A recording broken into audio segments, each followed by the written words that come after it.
faster and then show something in Matlab as well. Okay, so do let me know. All right, so let's get started then. So in this talk, here is the structure, right? So we'll start initially, we'll spend a little bit of time around motivating why GANs are being talked about so much, right? So that you know what all potentially can be done using these types of models. Clearly, this is, as with most deep learning, a very active area of research. So clearly we can't cover everything that a GAN can do, but some of the more sort of the highlights of applications of these networks we'll definitely talk about. Okay. After that, we'll then go into some background. So then we'll try to tease apart and figure out what these things really are in terms of what the network is, why is it called generative, why is it adversarial, and just sort of the nomenclature around things. Okay. After that, I believe this is sort of my favorite section of training again, right? There are very interesting things that happen when you attempt to do it. I've not experimented enough with this myself. I'll be honest. Typically, you need a very strong compute for this. So without GPUs, I strongly recommend not trying to train these networks. They take a really long time. But you'll see some of the issues that might come up. So hopefully that will give you some insights into some of these considerations to keep in mind. And then finally, this is another topic that I particularly like and I find it interesting. And I hope you find value in learning more about interpretation of these models, right? And then finally, we'll conclude at the end. So let me check.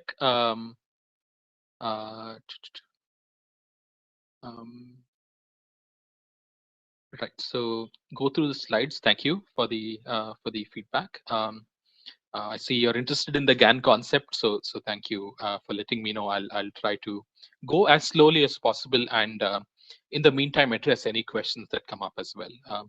I'll show you also how to get to the code, right? So you can look at that later on your own. I might actually show you Matlab a little bit this time because some of the things I'd like to show you in the code itself. Okay, so we'll do that, but I may not walk through the code in detail. Just out of interest of time, right? Okay, so let's get started. So we'll start with why are GANs being talked about so much, right? And the subheading is sort of a hint at this, and it's about labeling data and the effort that it takes to do that, right? So we'll get into that for a little bit, maybe a little more than 20 minutes, given how, if I've learned anything from the previous session, if I say 20 minutes, it's probably 40-ish. So, so hopefully we'll stick to some time. So here's a question to start with. So let me know if you find anything interesting here. So the video on the left has started playing already, and hopefully it's playing okay. There's no audio. It's just a set of frames. Hopefully you can see sort of what's going on. Okay. And sometime soon I'm going to start playing the video on the right as well. And I'll pause for a little bit to ask you if you find anything interesting. What do you think is happening in this in these two videos? Okay, so that's the question. Please do post in the chat. There's no right or wrong answer. So anything you think of that's interesting here, I'd love to learn more. So I'll play the video on the right also. So hopefully you see what's going on here. And I'll quickly check the chat window here. So I see a few responses. So images are being constructed. the system is generating them, handwritten numbers in different languages, automatically generated. According to the numbers, the pictures are changing. Yes, absolutely. Thank you, everyone, for your inputs. Exactly right. Interesting, right? So I find this very interesting, and I'd like to replay them if possible. So you see, I'll start from the beginning here, right? On the left-hand side here, you notice the bottom 4 rows, right? They are actually handwritten digits. Okay, so they're really handwritten. The top 4 rows are, in fact, the outputs of a network, which is a GAN, because that's what we're talking about now. The generated outputs of a network, as and when it is training, right? What I mean is, when we begin, I'll start from the beginning again. Notice it starts from noise. It starts from, there's actually just, white noise pretty much. And then it starts learning. I'll pause the video for a bit. So you see, it's not very clear, but it's reasonably good, right? As we keep going further over time by training, notice that typically the numbers start getting clearer, right? And when we go further into training, more training, and at this stage, um, at some level, you cannot make out the difference between the handwritten 4 rows here and the machine generated rows here on the top, right? So this is the fun, this is the interesting part, right? This was generated using a generative adversarial network. This is synthetic data generation, right? So these were not handwritten. But the interesting part is you can't make out the difference. At least I can't make out the difference. When I look at this number 4, it could as well be handwritten, or it could be machine generated. I can't make out, right? So when we reach that level of uh, I'm hearing some background. Is that a question? I'm sorry. Um,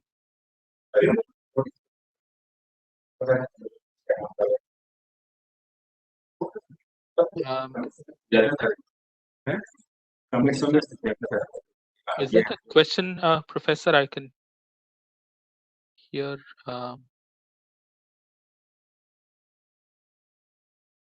Sorry. Okay, maybe that was just.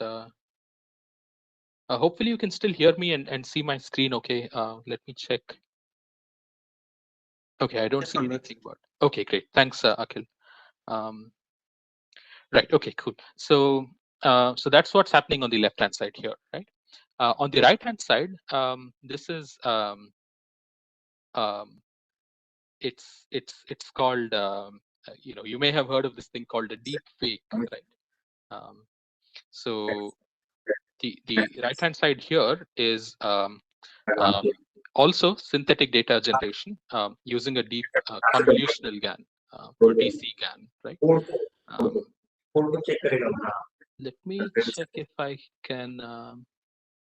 I'm not sure if there is. Can I mute? Maybe I can't. Okay, so all right. So sorry about the noise in the background. I'm not entirely sure where that's coming from. As long as you can all hear me, okay, that's fine. So this is none of these faces are real, right? So these are images of faces that are generated by this by these networks. None of these people really are alive, or were alive at any point in time. And these faces are not very realistic, but in fact these days with newer networks, they've gotten even more realistic, right? So you can't really make out anything between real images of faces and generated images. So that's so this is really what GANs can do, right? They can generate new data which appears as realistic as possible, to the extent that you can ideally you should not be able to make out if they were naturally generated or handmade or human generated or machine generated, right? So that is at a high level what GANs are supposed to do. Okay. Yeah. Okay. Another quick example, and there's a link to read more details about this here, is this company in Japan who used Matlab for an engineering problem. Okay, um, this company called ATLA. What they did was they work with autonomous vehicles to move in the dark. Okay, and their problem was they use infrared imaging, right? Which means that their data is not very sensitive to visible light, right? And so what they did was they used a GAN, a generative adversarial network, to generate color images, right? Um, and better train their navigation systems so that it can move, their vehicle can move autonomously in the dark by being trained on these generated images. Okay, so they use this particular password को access नहीं मिलेगा called pix to pix, and that's how they uh, used GANs. Excuse me. Yes. Just a small second, Amit. There is too much noise coming in from the background. Anyone who has unmuted their microphone, please kindly mute it, because there is a significant amount of noise coming in. Hello, Professor. Yes. Let me try to. I don't know if I can mute. No, I think the only host can mute it. Yes.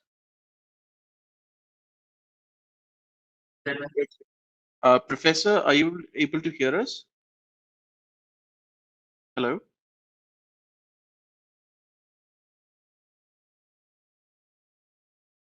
I'm not quite sure if he's able to hear us right now. Yeah. Professor? So I think the host is unmuted, but Professor Santosh is not. He's muted. Professor Santosh, would you mind reaching out to the host and asking them to mute, maybe? Control shift to visa right control visa नहीं होता है control control shift भी अच्छा हाँ अपना कुछ data डालना है let's see. I cannot. Yeah. If anyone in the audience knows Professor Santosh or the host, if you can reach out to them separately outside of WebEx and ask them to mute, maybe that will help.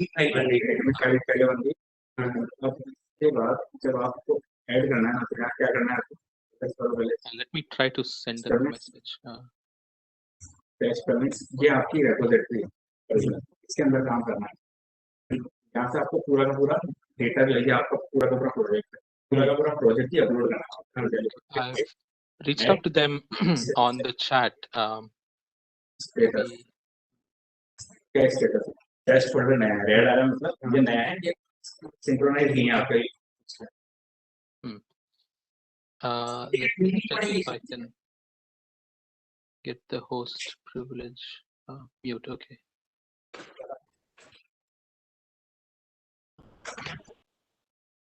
Amit, we would be needing a host key if we want to take up the host role. Yes, I don't have the host key. Yes, so I can't do that. People on the call, apologies for the background. Trying to figure out how to mute.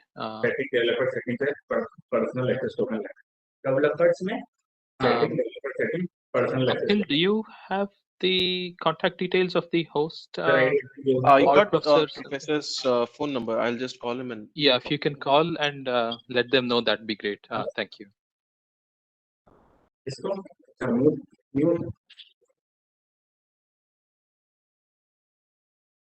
Okay, great. Thank you. I see someone is. Yeah, we are muting. Okay, great. Thank you. Thank you. And sorry for the trouble. Okay, great. I think it's done. All right. So thank you, everyone, for um, um, for your collaborative help in making sure the audio channel is not noisy anymore. Hopefully, you can all hear me okay now, and we can proceed. Um, all right. So what I was mentioning here was so this is a actual company in Japan who made use of GANs to particularly this model called Pix to Pix, right? It's a particular flavor of GANs, and I'll point you to a repository to open this, like they were talking in the chat. And I'll point you to that where you can then explore how you can open it and see how the model works. They have a autonomous guided vehicle, and for it to move in the dark, they use infrared images, right? And so it's not sensitive to illumination changes in infrared, right? Illumination in visible light, that is. And so what they did was they used a image in, image out, image at the input, image at the output network, which is what this Pix to Pix does, to generate sort of color equivalents of infrared images, and then train their path planning or navigation model on this vehicle, right? And so there's more details of how they did it at this link at the bottom here.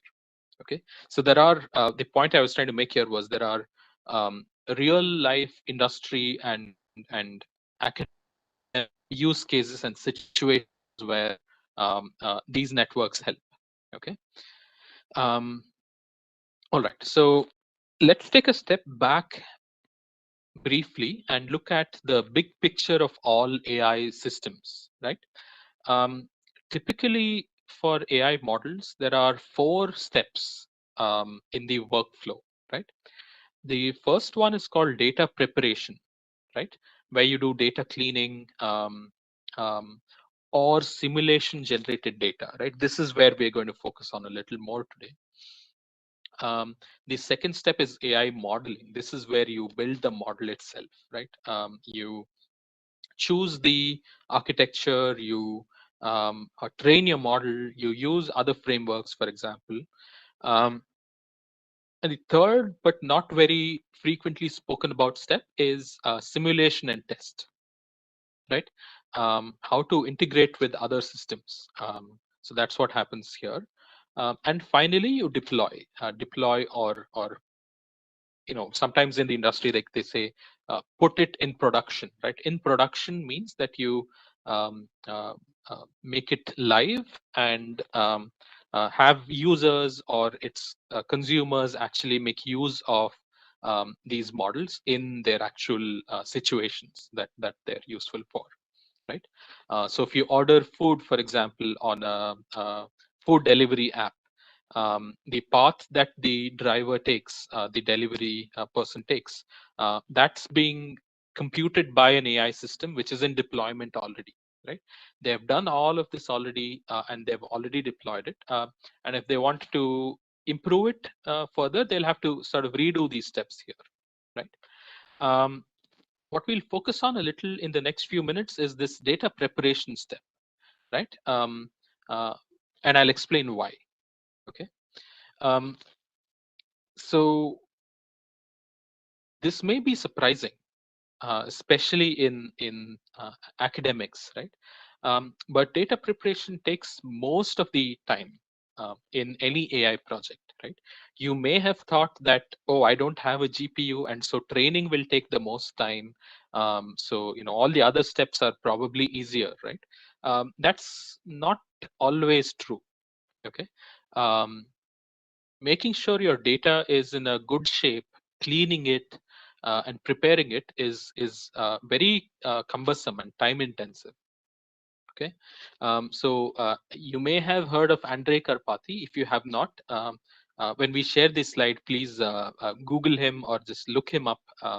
He is one of the foremost researchers.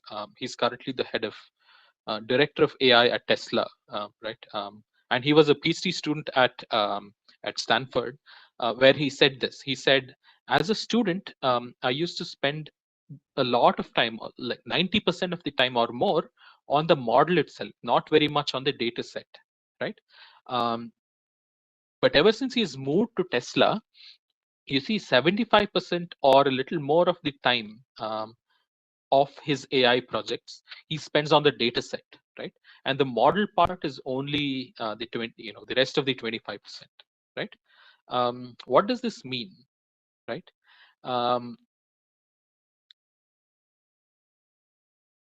Typically, we don't have enough data or high quality of data that's needed to train good models. Okay, I've said a lot here, so I'll unpack, right? Enough data, high quality data are all very subjective. Okay, what is quality to you may not be quality for someone else, and so it's important to have a baseline of reasonably well labeled data, right?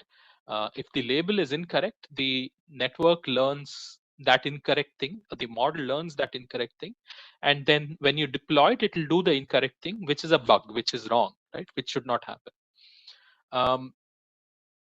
The other thing I said also was a good model, right? So the question then is, what is a good model, right?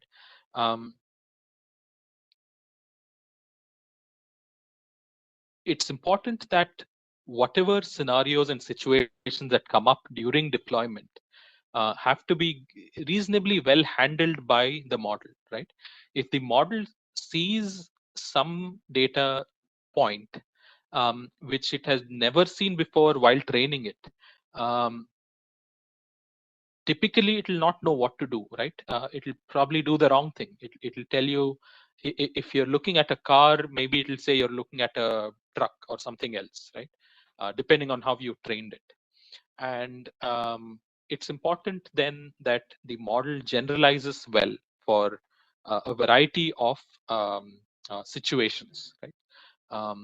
And that goes back to the data. It does not as much go back to the training, because the training process is fairly fixed.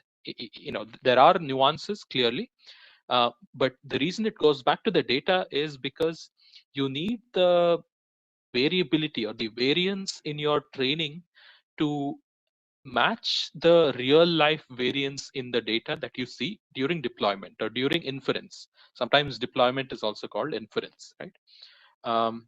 And so what that means then is you need a lot of data, right?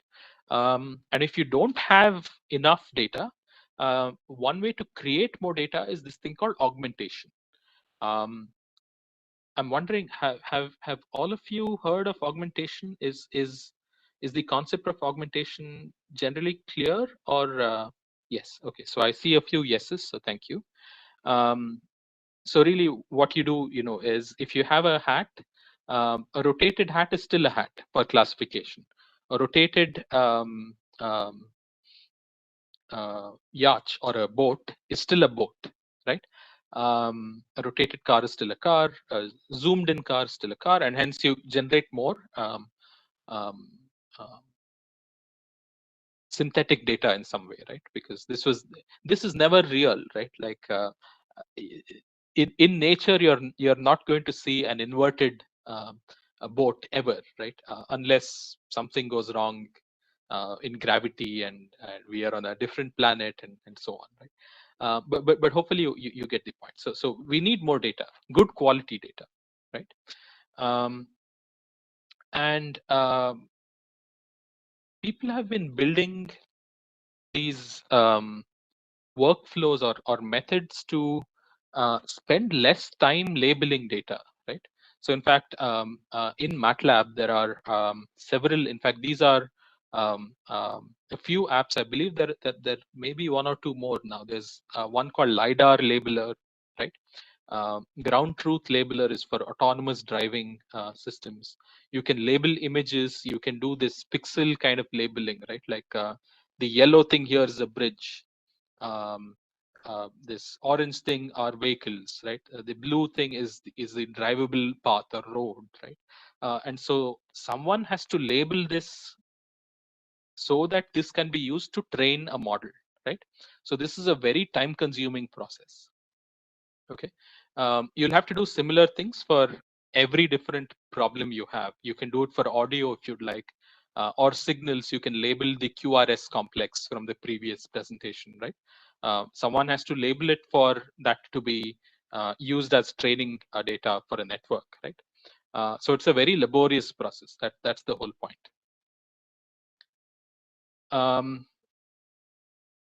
Here is an example. I thought I should show it in the app, but in the interest of time, I won't.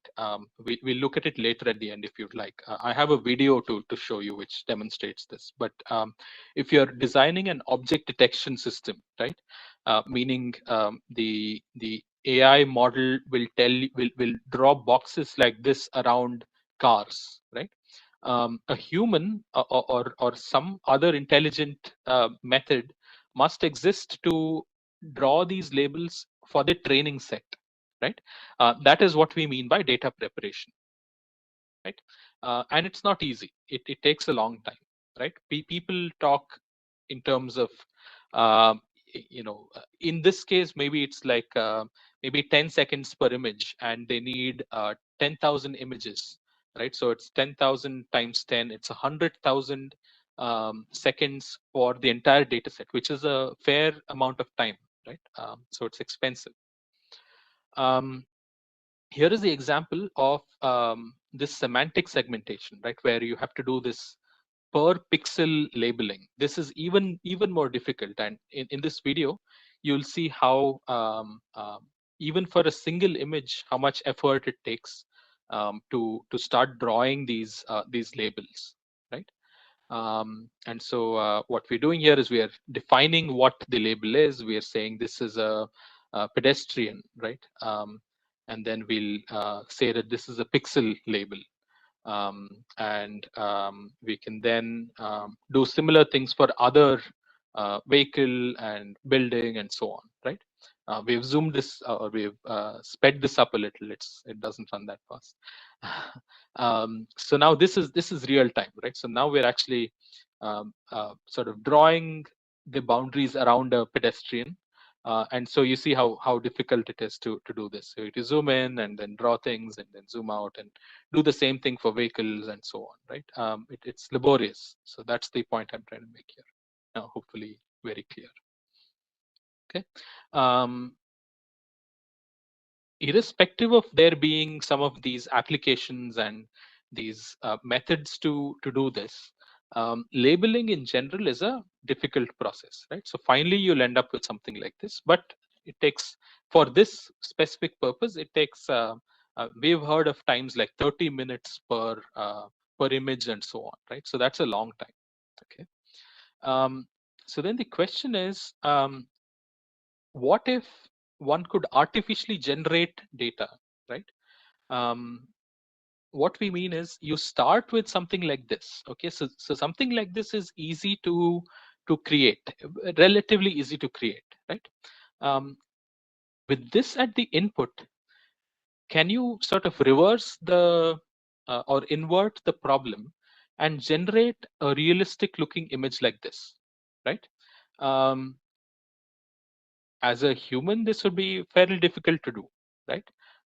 We'll have to sort of come up with these realistic looking things here. As a human, this reverse process is quite relatively easy, but again takes time, right? But the idea is to use a neural network to do this, a deep neural network to do this. So this is the whole point of generating um, um, data pairs, right? Label and image pairs for training. for a novel situation, right? That's the sort of big application behind generative adversarial networks. One of the big applications. There are several others. This is quite important. Okay, so hopefully this is clear. I saw a few questions earlier which I didn't get to. I'll try to look at them now. There's an interesting question. So can a GAN be used for detecting criminal phase 20 years earlier from now? And what would be the most apt technique for this?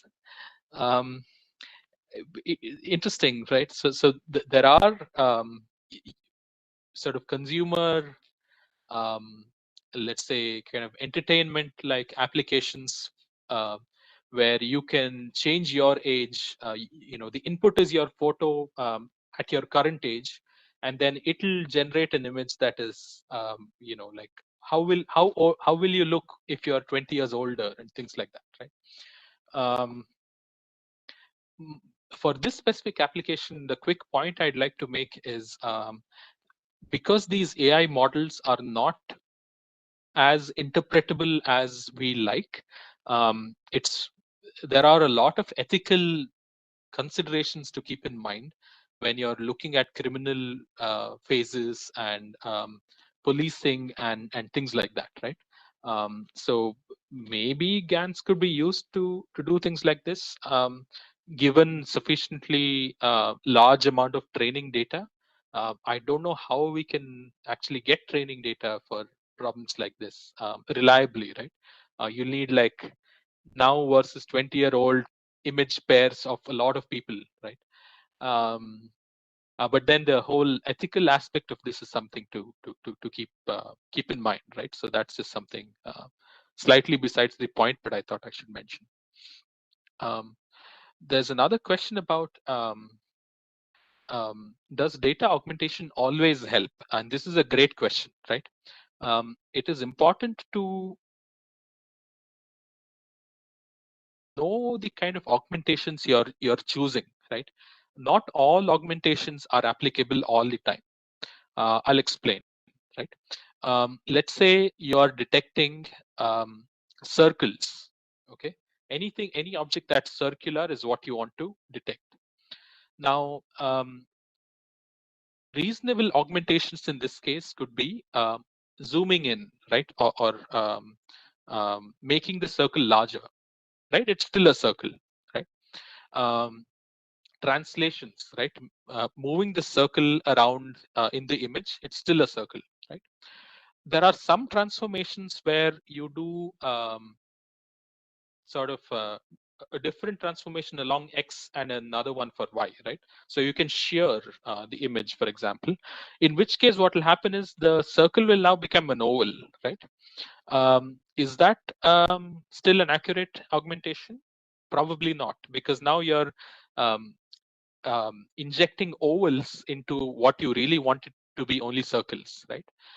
This is a major problem in medical imaging, really, where sometimes tumor regions, for example, have certain shapes and certain morphology, right? You can't do all sorts of augmentations and still treat them as a tumor, right?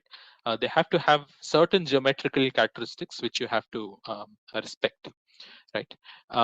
In the case of autonomous driving, typically you don't flip along the horizontal axis, meaning you won't have the sky at the bottom and the road at the top, because in the natural world that is never true, right?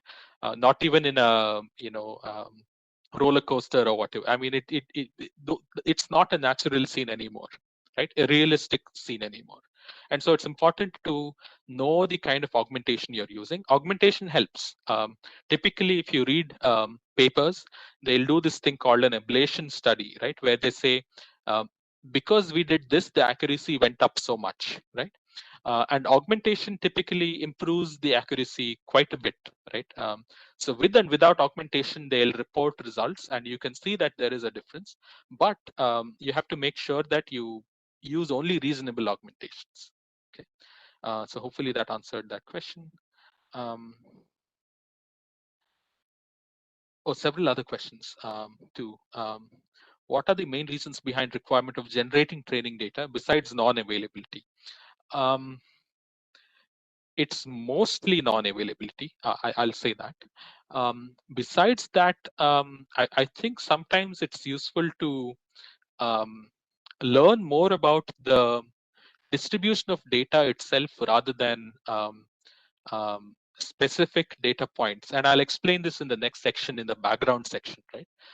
And if I don't answer the question there, let me know again. But what I'm trying to say is that when you look at it when you look at data from a GAN perspective, you are now trying to randomly generate images from a distribution. And so you'd like to understand the distribution well enough.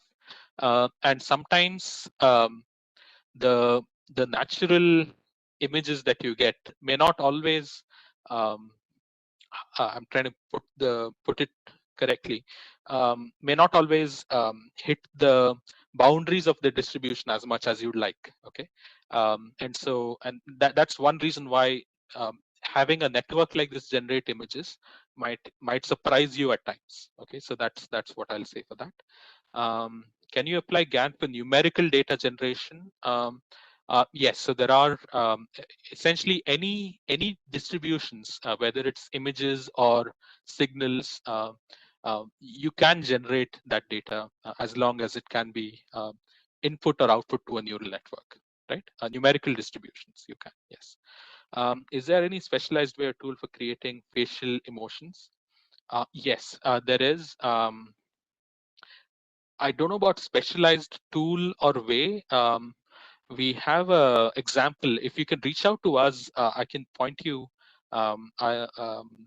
Reach out to us via email at the end. I can point you to a repository with some examples on how you can detect emotions, and then also age and gender and so on. There's a nice. I don't know if we do gender now. I think we do only age and emotion.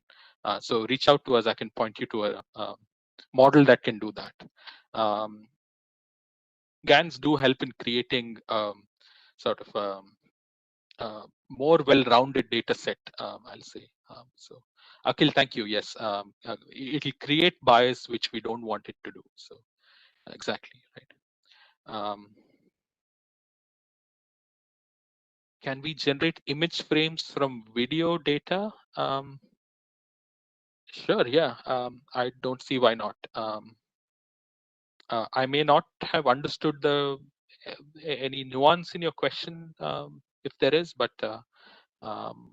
yeah, I don't see why not generate. See, fall detection. Right. So if you want to sort of detect frames at which maybe a person's falling in a video, right, and say at this time someone is probably falling, that's then a sort of a classification problem. So I don't know. It's a classification between not falling versus falling, right, in that frame. And so I don't know if you need GANs at all to do that, but um, uh, right. So it should be possible, right? Okay, great. Cool. So let's keep going. So hopefully we've given you enough background about. There's a little more. A few more applications I'll show, and then hopefully you have enough uh, understanding or background as to why you need to worry about or pay attention to GANs. Okay. A few more examples. So you can do this image to image domain conversion, right? So the image on the left here is that of a half sliced orange, and the image on the right on your screen may look to you like a half sliced apple, but then this is not true. This is not a real image, right? It was generated by a network, particularly this uh, style of GAN or flavor of GAN called a cycle GAN. Okay, I'll be honest and say I don't know all the details of how all of these flavors of GANs work, but I have a general idea which I'll explain next. Okay, here is this pix to pix one that I was showing to you earlier, right? So these are the inputs to the network, and these realistic looking buildings are generated by the network from these inputs here. Okay, and so none of these buildings are real. They are sort of generated using images like this. Okay, again, both of these links are to our GitHub repository called Matlab Deep Learning. And when I share the presentation with you, you can click on this and rerun the code and retrain the network and so on. So all of these are self-contained, and you can try this out on your own. All right.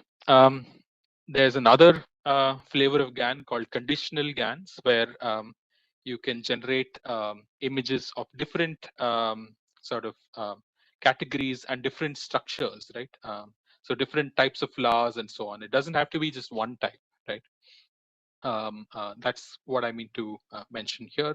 And so there's a link to this example here as well, which you can explore. Even more things like pose estimation. This, I'll be honest, does not use a GAN, but there are very interesting methods where people are exploring applications like this for pose estimation and for general um, um, um, geometric measurements, let's say odometry, right? With networks like GANs. This one is not, but with networks like GANs. Okay. Again, just to clarify and reiterate, you can do this for 1D signals as well. It's not just images. So generally, any numeric distribution that you can sample from or get data from, you can also generate equivalently using these networks. Okay, so not just images, not just videos, 1D as well. This one is for I believe a tank. Well, it's a power spectrum, so it's a specific type of signal for a. Okay, cool. So with that background, we clearly it took much longer than 20 minutes. Let's go into some background or understanding of what these networks really are. Okay. There's a question about where can I get this PowerPoint. We'll share it with you. We'll share a feedback link at the end, which if you will be kind enough to fill out, we'll email the presentation to you after. Okay, so hopefully you can use it and look through it later as well. Okay. If there are no other questions, which probably means we've been clear enough about why you need to worry about GANs, let's now look at some background. Okay. We'll just quickly introduce each of these three terms, generative, adversarial, and network to you in this context, and hopefully then you'll have a clearer picture of what these networks are, right? So you may not have heard of Jan LeCun. He is considered to be one of the quote unquote fathers of deep learning. And he said in 2016 that GANs are the most interesting ideas in the last 10 years in machine learning, right? And him saying that is a lot.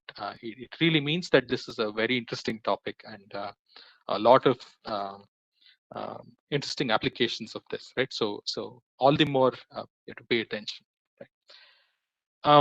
So let's tease apart GAN. We'll start with N, right? So in a GAN, typically there are two networks, okay? That's why it's networks. And the two of them are one called discriminator and the other one called a generator. Okay, so there are two networks. They have two separate tasks, which is the generator's task is to create fake images. Okay, fake is again sort of subjective. What I might identify is fake is what something that you may not be able to identify, or the other way around, right? So really the generator's job is it takes noise at the input and it generates as real an image as possible, right?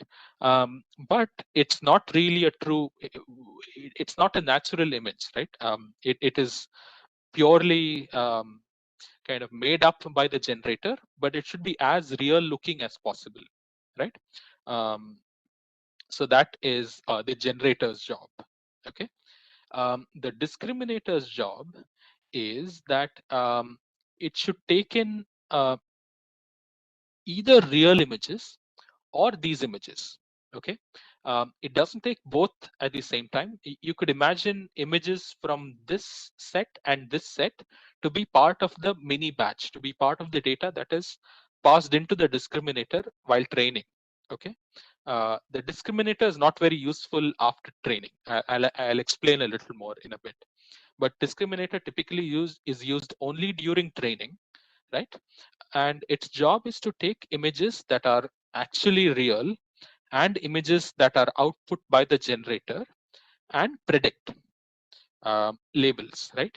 The two labels that it predicts are it's binary, and so it's real or it is fake. So it's a binary classification network. That is what the discriminator is, right? There are two separate loss functions, which I'll explain in more detail later on, right? But right now, just remember that there are two loss functions. Okay, so the N part of GAN stands for network, and there are two networks.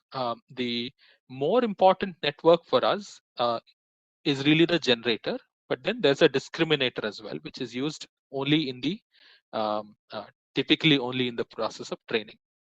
Okay, all right. We'll then look at A. So A stands for adversarial, right? What does this mean, right?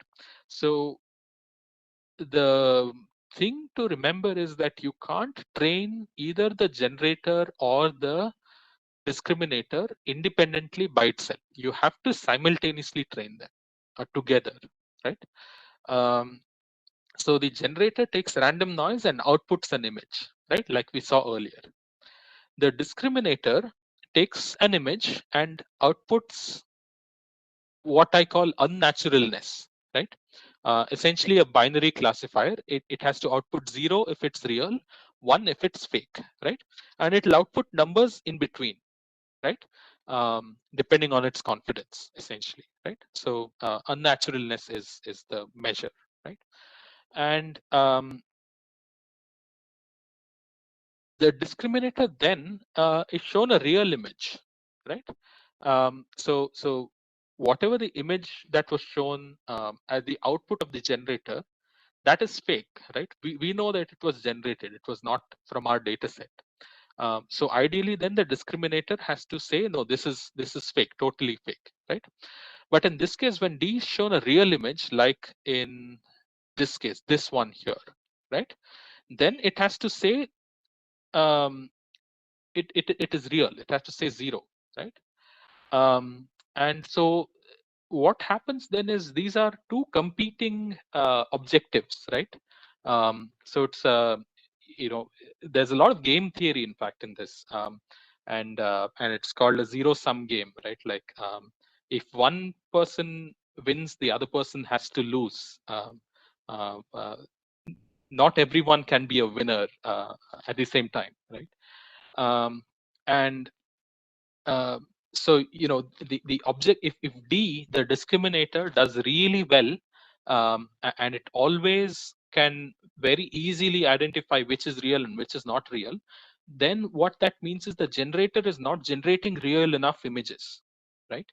But if G, the generator, keeps generating images that look very, very realistic, then D will be totally confused, right? Because D cannot then tell which one is real, which one is fake, because all of them ideally either look similar, and then it doesn't know what is real and what is not real, and so it's confused, right?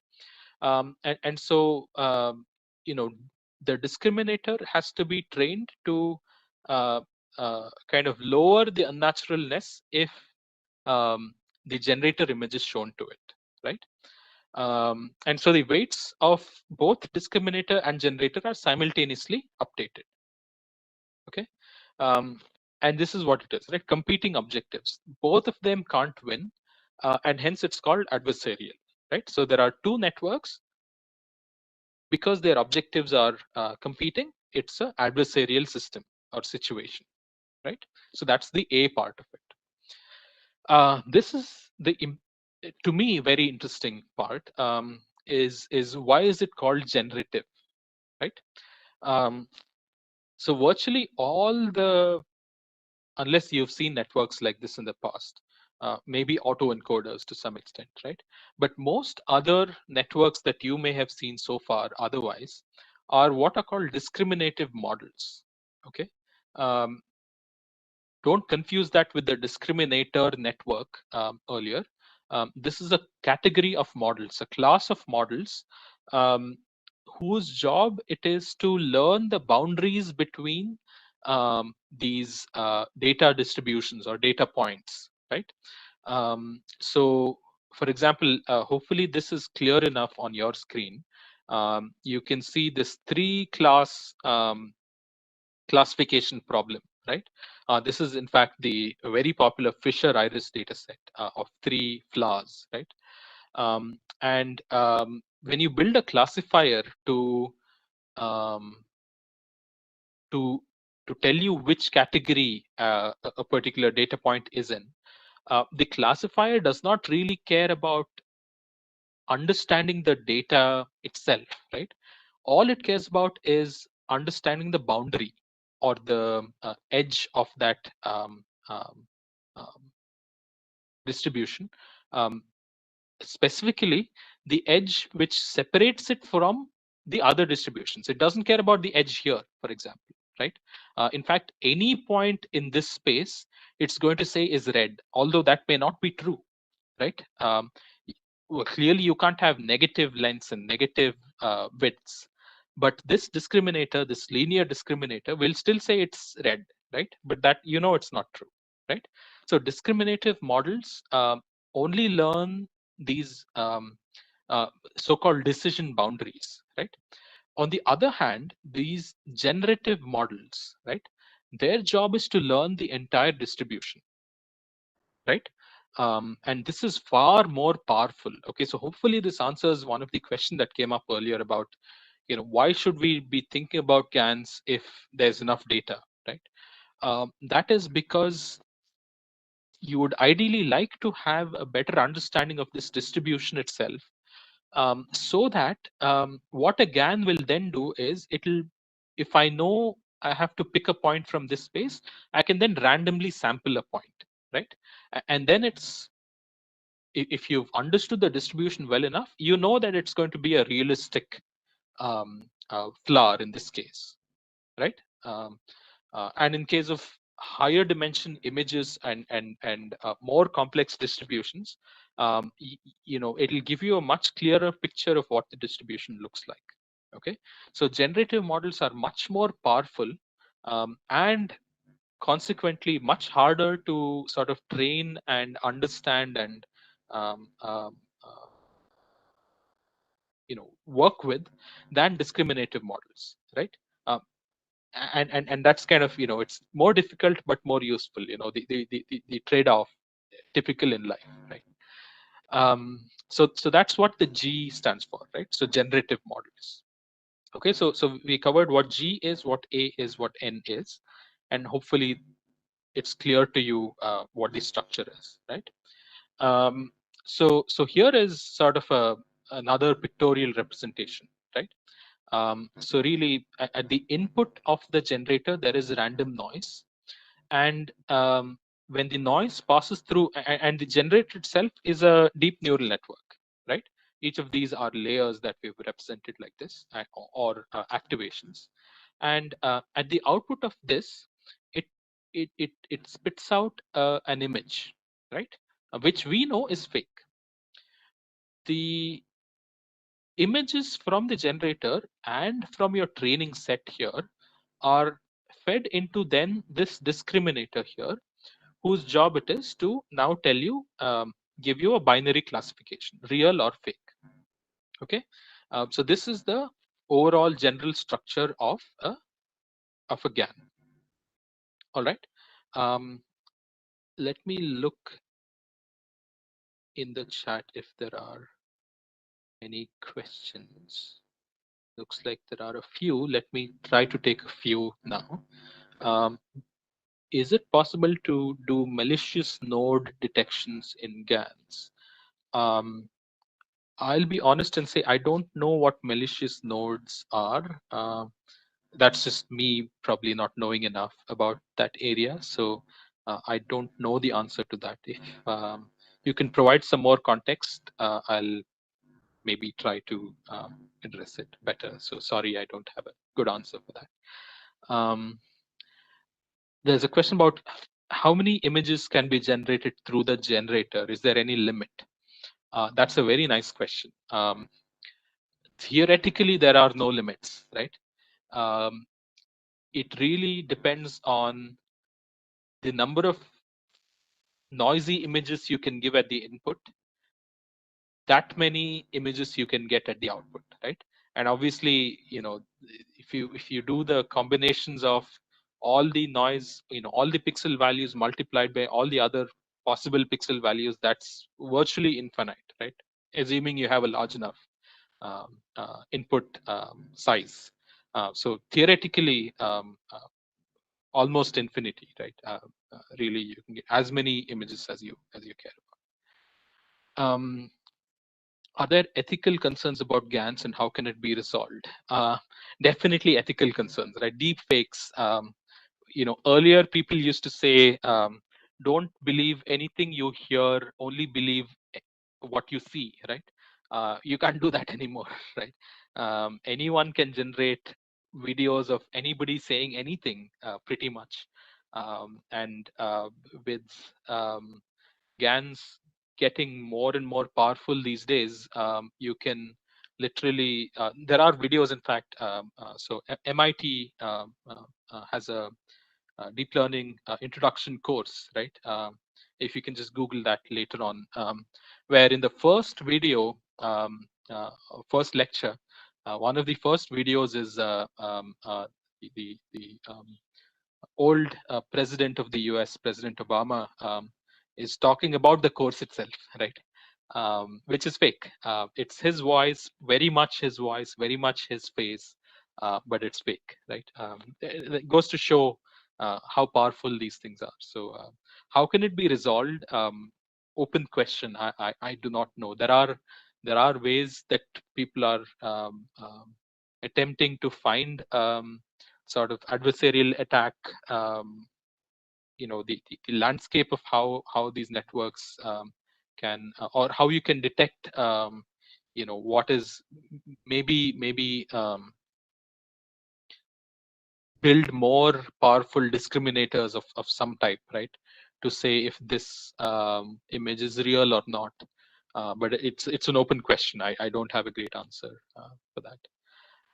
If a discriminator says fake image is real, then what is the benefit of training with fake images? Yes. So if the discriminator goes wrong, right, that is when we do the back propagation, right? That is when we update the weights of both the discriminator and the generator. I'll explain in more detail later, but that's when you update the weights so that the generator starts generating images that are even more real looking. Okay. Yes, in this case, if the discriminator says the fake image is real, the generator has nothing new to learn, right? Because it has already fooled the discriminator. But the discriminator weights will change so that it will now start to identify that that image is actually fake. Okay, because we know it is while training, right? And so this is the whole thing about one network getting better at one step, the other network getting better at another step, and so they have to keep getting better eventually altogether. Ideally, we'd like the generator to keep generating better and better images. I'll show you the loss curves later on. Okay. What is the benefit of generating synthetic images which discriminator could not classify? Right. So exactly. So that it's the same thing again, right? So those images are what will update the weights of the discriminator to do better next time, right? And I'll show you some of the situations where things don't work out very well. So that's where it gets interesting. Okay. In the context of wireless sensor networks, this is, I think, about the malicious nodes. Yeah.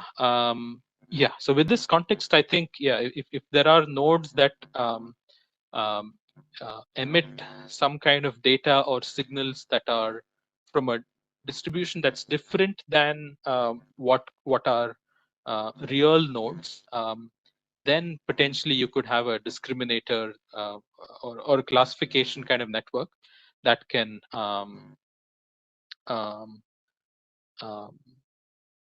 tell you which one is malicious, which one is not, right? And the generator, if you train it well enough, can mimic a malicious node, for example, right? So there are ways that I believe you could work with that. We are inputting real images, and GAN generates fake images for training and checking real or fake.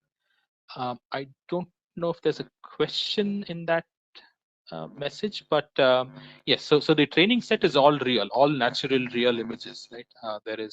This has to be from your training data set. This is what starts out, if you remember the video, right? The 4 rows at the bottom are actually handwritten. The 4 rows at the top started as random noise, right? And they started getting better. That is what this fake image will keep tending towards, keep moving towards if your training is working correctly. Okay. If it doesn't work correctly, I'll show you what it looks like later on. Okay. What is the typical execution time for a GAN with a GPU? GAN training with a GPU. That depends on the complexity of the distribution you're trying to learn, right? When you say typical, I have an example of the flowers dataset, which comes with, I believe, also TensorFlow. With a standard typical GPU, I believe it will take a couple of hours, between 2 to 3 hours, to generate, I believe, 64 by 64 images of flowers, of a particular type of flower. I think a sunflower only, right? That is a rough estimate. You can look at, depending on the distribution and the kind of images and the size of these images too, right? 64 by 64 is very small. If you want higher resolution, then it will take much longer to train them as well. So lots of variables there.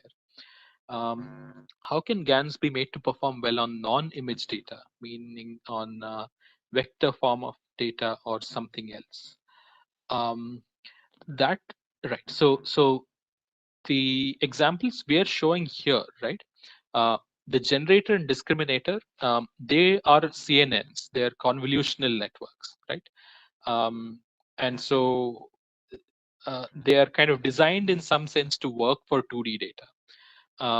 For non-image data, you might then need to experiment with different types of structures or layers and blocks in these two, right? I'll be honest and say I have not explored non-image kind of GANs, but I'm fairly certain there are architectures that can do that, right?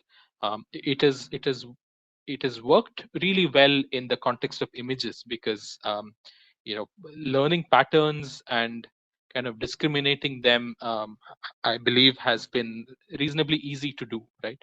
In this whole context, I'll have to look more about non-image data. So if you can reach out to me, I'll try to dig up a little more and let you know. I don't have a better answer than that at the moment, so sorry about that. All right, so let's proceed. In the interest of time, we have about 45 minutes. Okay. So I was going to show you Matlab. So let me quickly do this because I've not shown Matlab at all, and I feel bad for not doing that. Let me stop sharing quickly and start sharing my entire screen now. And then I will, hopefully you can see my entire screen now. I will open Matlab and then quickly walk through this one example. Okay. Thank you for letting me know that the screen's visible. I will um, by intent not go specifically into all the details, okay? Because you can always read this later on your own. It's just better to read this later on your own. I'll just highlight some sections of the code itself, okay? So this is, Akhil may have showed this parts of this yesterday. This is called a live script, which kind of has both code as well as sort of details in text and images and so on about what's happening here, okay? The one thing I wanted to mention is that when we load data here into Matlab from a data set, this one, like I mentioned earlier, is from the flower data set. I can zoom in a little more so that it's better visible. What we do is we load it into this structure called an image data store. Okay. Every deep learning framework has something equivalent to this. Okay, I believe it's called a data loader in certain frameworks, but we call it a data store. Okay, and once you create this, several operations beyond that are very easy. Okay, so augmentation, for example, is just one line of code here. Okay, so let me run this and I'll show you what happens here. So I run this section by clicking on the left blue bar over here. Okay, so I just clicked on that and this section ran, and this IMDS now, notice, contains about 3670, I believe, images from this flower data set, right? It hasn't loaded it all into memory, because if it tried to do it, my computer would crash. And so it holds the references to it in some way. It knows where the images are and will load on demand, right? And so once you create this data store, you can then augment using something called an augmenter, right? It's very easy. Okay, so that's one quick thing I wanted to show you. Let me go back to this slide and explain this a little more. If you're working with, let's say, a problem like image classification, and you've structured your data like this, right? Where you have vehicles as the main folder and subfolders for each of these categories, then you don't even have to label your data. Okay, your label actually comes from these folder names, right? Because everything under vans will be a van, right, and so on. So this kind of programming data structure, so to speak, helps us manage large sets of images very easily. Okay.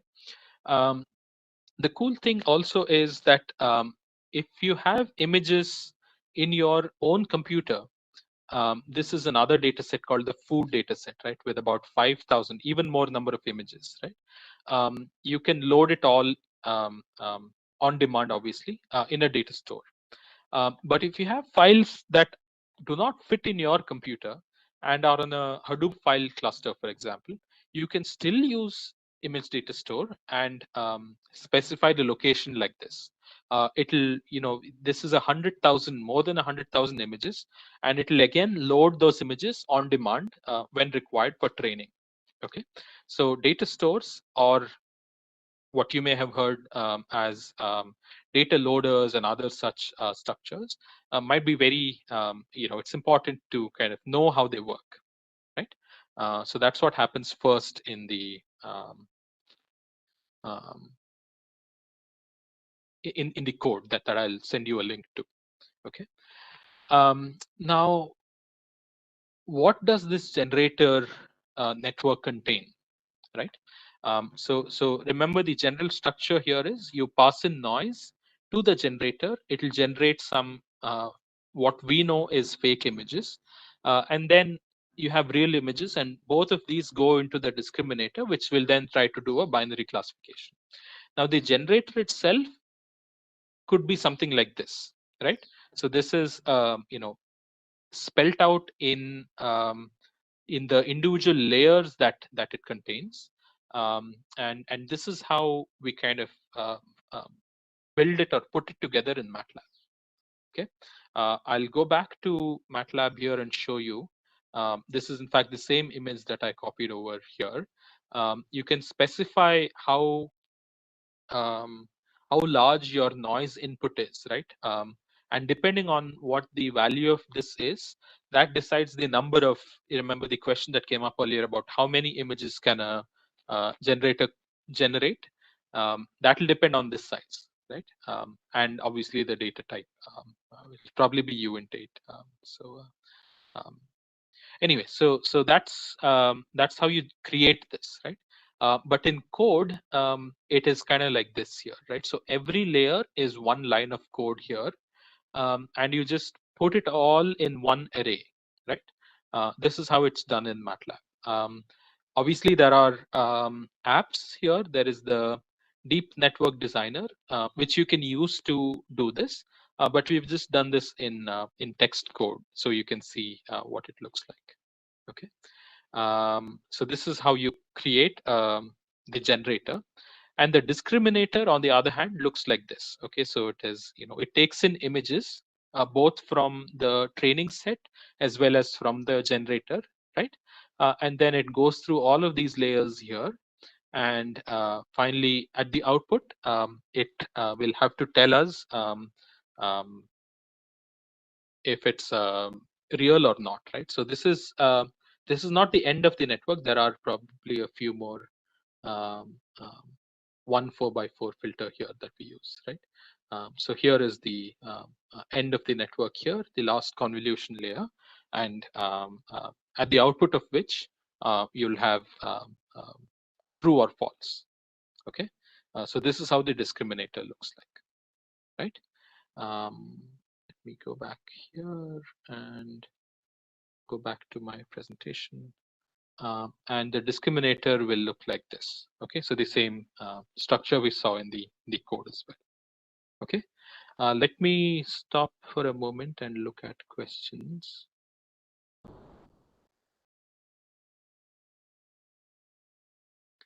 I don't see any more questions at the moment, so I think we're in good shape. Again, if you have any questions at all, please do post in the chat window, and we'll keep looking at it every once in a while. Okay, all right. So that sort of completed our background section. Okay, we went faster there. And so now we'll jump next into some of the intricacies around training these networks, right? So definitely you've seen how standard, and when I say standard, I mean, AlexNet or GooglyNet or some classification network that you may have constructed from scratch, right? How those networks are trained, right? It is reasonably straightforward because there's one network, there is one loss function, there is kind of one path of the training images through your network, and then you do the back propagation step, depending on the kind of updation rule you use, and you update the weights, right? And that's it. So from that perspective, it's reasonably straightforward, right? But in the case of GANs, you see there are two networks, right? And there are two loss functions, and both of them, like I mentioned earlier, the zero sum game, they have to kind of keep getting better together in some way, right? If that's even possible, right? So it's intricate, and we look into those details now, right? So let's start with the discriminator, right? So remember earlier we had this image here of the discriminator loss separate from the generator loss, right? So when the discriminator is being trained, note that the generator weights don't get updated. Okay, meaning there is no impact of the discriminator loss on the generator. The back propagation just goes through this, and that's it, right? So it is a binary classification network, right? It's two classes. And its job, again, remember, is to tell you what is real and what is not, right? And it has to penalize, or it has to um, uh, update its weights in both cases of misclassification, right? If it says this is fake, then it has to update its weights. If it says this is true, then it has to update its weights. In the other two cases, it doesn't have to, right? Because it's doing the right thing, right? So in both cases, um, it has to learn from, right? And that is why it has to include that in its loss function. Okay, like I mentioned earlier, the generator weights are not impacted by the discriminator loss. Okay, so this is probably the only time I'll have this and one more slide. I'll have some mathematics and equivalent code just to show you how easy it is to read, right? In a slide, right? So this is the discriminator loss function. Okay. This is how you read it. It's the negative log likelihood or sigmoid mean of that, right? This is both for the real image from our data set and from the generated image from the generator, right? So it's the sum of both of them, sum of the negative um, um, log likelihood, right? Notice how, and for those of you who are new to Matlab, right, this might be interesting to see. The code is very similar to the math equation, right?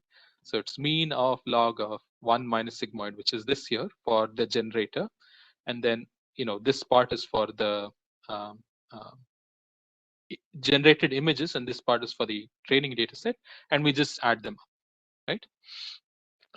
So remember, the objective of the discriminator is not to be fooled by the generator, and also obviously, that is accounted for by this section, and also it has to get the real, images right. It can't say the training images are false or are not real, right? So it has to also do that. So this is the sum of the log likelihoods, which is what the loss function is. And I think I already explained, this corresponds to the data from the generator, and this y hat real corresponds to the um, um, actual training data set, the real data, right? The generator, on the other hand, is a slightly longer kind of process, right, of updating its weights. So the path kind of goes like this, right? So the generator loss has to kind of flow through, or the weights or the back propagation has to flow through all of this and go through here, right? So remember to, the generator is an image at the input, image at the output network. So both input and output are images, okay? The generator loss has to be designed in such a way that if the generator does not fool the discriminator, then it has to be updated. Okay, I'll say that again. If the generator can fool the discriminator, then there's not much to do here, right? Its weights don't get updated because it's doing its job, right? But if the generator does not fool the discriminator, then it has to get updated, and that is where its learning happens, right? The discriminator weights, just like the other case, the weights here are not impacted by the generator loss, right? They're impacted only by the discriminator loss. Generator loss impacts the generator network, okay? And the loss for the generator is just this. In fact, it was the opposite of what we had here. You see, it was minus mean log 1 minus this. Now we don't have the 1 minus here, okay? That's what the generator's objective is, and already from the math you can kind of try, sort of see that they are sort of competing in some way, right? So the objective of the generator is to generate data that the discriminator classifies as real, right? It has to fool the discriminator, right? And then this is why the loss function is like this, and that's what it's optimizing. Okay, so those are the only two slides where we have mathematics. Now, when we put both this G, the generator, and D, the discriminator, together, they have to be trained simultaneously, right? In lockstep. You can't, say I will train the discriminator for 50 epochs and then I'll train the generator for 50 more epochs. You can't do that, right? By then, the generator would have probably gotten to some point that a point of no return, right? It can never then fool the discriminator after that point in time, maybe, right? So they always have to be trained simultaneously. And so checking for convergence then, right, gets very hard. You see, if the generator is doing a really good job of um, um, generating realistic looking images, then you see the discriminator has to be, its accuracy has to be about 50%, right? It's almost like flipping a coin, because it'll never know what image is real or fake, because it's confused now. Like both seem close enough, right? So that's sort of a problem too.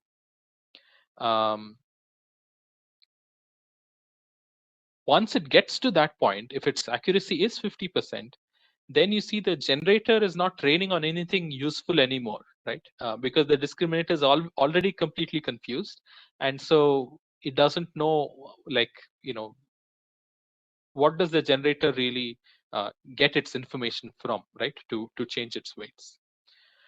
And finally, the data distribution itself, what you're trying to generate the image of, right? If it's already random to some extent, then it's not even a well-posed problem, right? You're trying to learn a random kind of situation without any sort of parameters, let's say. So then it becomes even more difficult. So the point I'm trying to make here is, I'm not trying to scare you, but there are several failure modes that are possible, right? Definitely, there is a success mode as well, which I'll show at the end, and which is why all of these networks work in the first place. But I'm trying to draw your attention to all the different ways that this can fail, so that you can try to learn from it and stay away from it, right? So this is, we are trying to learn through our own loss functions here, right? All right, so here is one kind of circumstance where the network will fail, right? And now I'll go back to Matlab here and show you the kind of images. I'll actually set this to train now. So let me just run this discriminator section here, and I've created the discriminator network also, okay? And I'll then have to define some of these functions. I'll skip this detail in the interest of time, but if we have time later on, I'll go into, and if you're interested, I'll go into more explanations there, okay? Here is where you specify the hyperparameters for the problem, right? So you set up the learning rate, you set up the mini batch size. So there's a question earlier about how can I avoid out of memory GPU issues, right? So we've set 128 here. You could try to reduce that for your problem, right? And that way, lesser amount of data gets loaded into memory at each iteration, and so you may not get into memory issues, right? All of these parameters are, they've been set up over here after experimentation, right? But you'll have to kind of go through some amount of trial and error, or potentially some kind of optimization methods to find out what good values for these are, okay? Akhil may have mentioned yesterday about Bayesian optimization and so on. So those are things to play around with, right? Finally, here is where we train the model, right? And I'd like to spend some time here. This is the sort of more advanced way of training networks in MATLAB, okay? when I say more advanced, what I mean is the code might look a little dirty, meaning it's a set of nested loops, really, right? Um, um, and the thing that's happening is it's all simple, open, exposed data structures here. Um, which means that you have a lot more power to customize this as much as you'd like, right? There are simpler APIs or simpler methods to train a network. In fact, there's a function called train network. For those of you who are new to Matlab, one way to learn about a new function is to look at the help or the documentation section here, right? So you can just type in train network, and you can open up the documentation page, and you'll see here how you can call the train network function, right? So these are the inputs. For example, you give it the data, you give it the structure or the network, and then you give it the hyperparameters, right? And then there are details about how to use it and examples and so on. Okay, but we are not using train network here. We are using the what's called the custom training loop API, where you can define anything and everything you want and customize things here.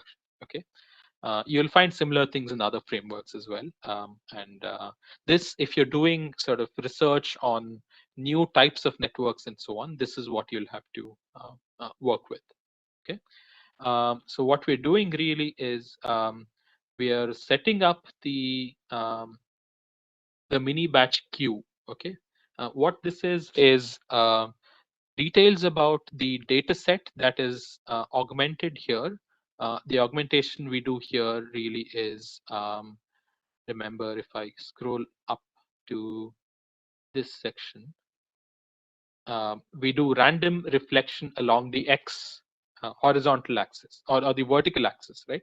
So random left-right reflection, right? So that's the augmentation we do here for training, right?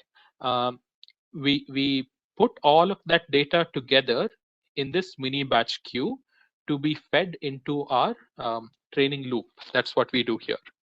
Okay, and once we set that up, we go through the the in this section we set up the sort of pre-populate the values for training and validation. And then here in this loop is where we actually go through the epochs here, and each mini batch is iterated through in this while loop. Okay.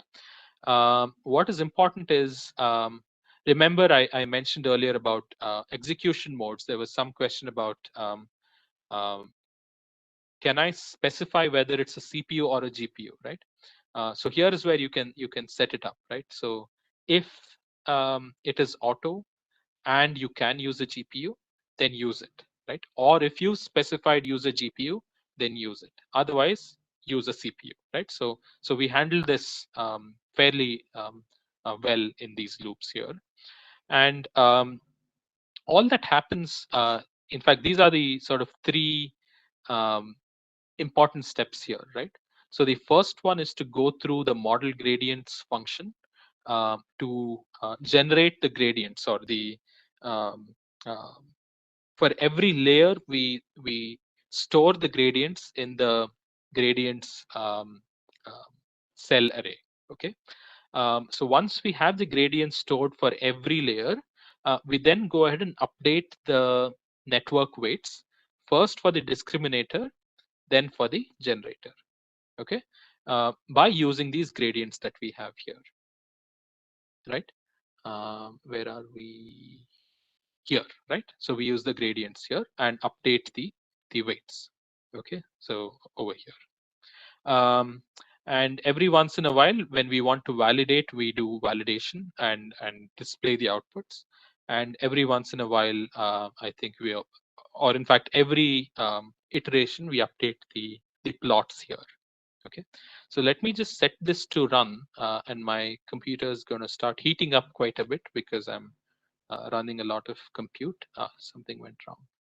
Let me, I think I did not run mini batch size. So I think I did not run this section. So I'll run this section first and then run this section again. And it should now hopefully some latent inputs. I did not run that. Maybe because I did not run this.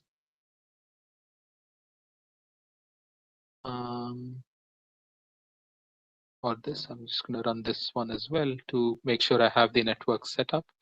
And then I'm going to start running the training bit. So I suppose now I should not get an error here. So I've gone through all of this, and now you see this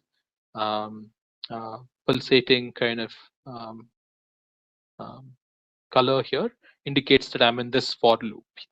I'm executing the for loop at the moment. Okay, so that's what's happening in Matlab. I will let it run for a bit because it takes. I can't complete training. So you see, we start from complete noise pretty much over here, right?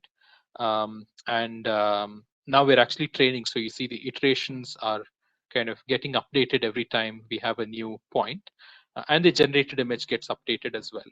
Okay. So hopefully that's clear, right? So with that context, I'll show you what might be happening in some failure modes, and then I'll show you what a successful training run will look like. Okay, this is one failure mode where the discriminator dominates over the generator. Okay, so what happens then is that the generated images look like this. Okay, we've computed something called a score. I believe it's a function of the loss and something else.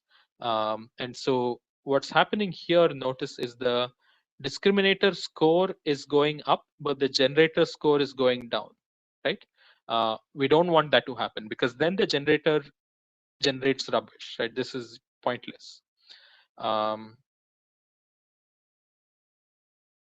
So this is a failure mode, right? And so this leads to a useless generator, which we can't do anything about, right? There's another situation where the generator dominates now, right? And what happens now is the generator score goes up to 1, but the discriminator score kind of plateaus down somewhere below, right? Even then, the generated images don't look all right, right? This sometimes happens because if the generator learns too quickly, right, it may not learn the right distribution or the right characteristics of the distribution, right? So then what happens is, the discriminator cannot separate real from unreal, and then it just collapses this way, right? So this is also a failure mode. There's this other interesting type of failure mode called mode collapse, right? Which you may hear of frequently.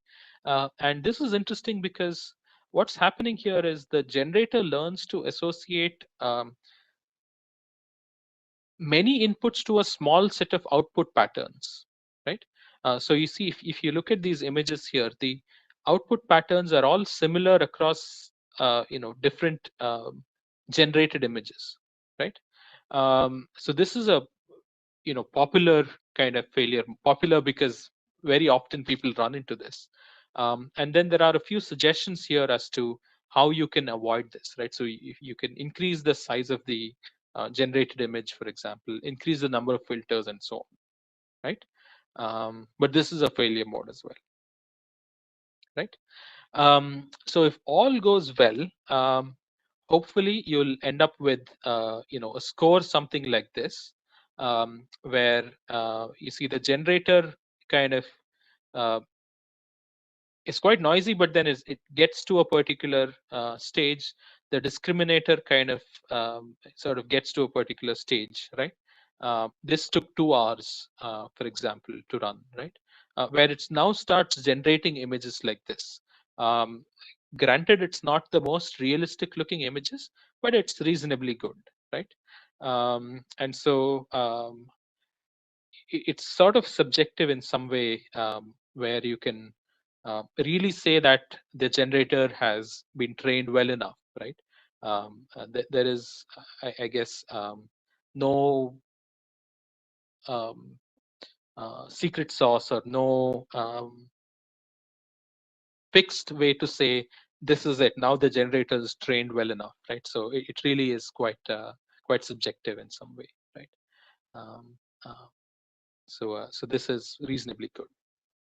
Okay, I've not looked at the chat for a while, so let me look at this here. So I see a bunch of questions. So let me start going back here.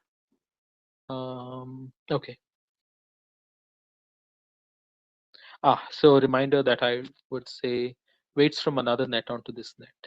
Yes, so I'm getting to that. I have another section after this for um, interpretation, so I'll quickly go to that next. So thank you.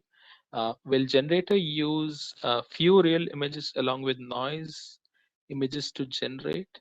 No, so the generator only uses noise at the input, right? At the input, the generator does not see any real images. Okay, so it uses purely noise, um, um, because it has to really learn the process of generating that kind of image from nothing, right? Or from a known distribution, and have no prior knowledge of the data. So it does it only from noise. What's the typical execution time to train this example in this slide? Yes, so this is about, with the GPU, about powerful GPU, about 2 hours, 2.5 hours or so. Okay. Why the negative sign in the loss function? So negative log likelihood is how it's defined, right? That's how it's set up. Um, I can share more details from a documentation page as to it doesn't reduce the offset. I don't understand what offset means in this context, but the negative sign is to minimize it in the right way. Okay, and so I can send you more details if you can reach out to me. There's a good documentation page about loss functions I can point you to. I'm working on LDPC codes for decoding. We use LLR, shown GANs images. Can we use it for my applications? I will. Uh, um, I don't know enough about LDPC codes, but I do know a few colleagues who are very knowledgeable about communication systems. So if you could please reach out to me, I will redirect you to them, and they can definitely answer this question. I will say I don't know enough about this to answer at this point in time. So apologies for that. The optimization must arrive at some sort of equilibrium. That is correct. Yes. So this, what we see here, is quote unquote good equilibrium, right? In the previous slides here, for example, these are not good equilibria, right? These are clearly not good, and this is also clearly not good, right? Yes, there has to be some kind of steady state in some sense. Um, uh, so. So that's what we'll have to get to, right? Where can I add pre-trained weights? Yes, I'll get to that in a bit, um, in the next interpretation section. Uh, I'm happy to talk to you offline, in fact, about the pre-trained weights. So if you could please reach out to me via email, we could set up a call later on as well to go deeper into specific questions. So I'm very happy to do that. Please let me know. Is the code shown extracted from the block? Uh, is the code shown is extracted from the block shown or separately functions written by the programmer? Yeah, the code to generate this, we have functions to do that. I think there's one called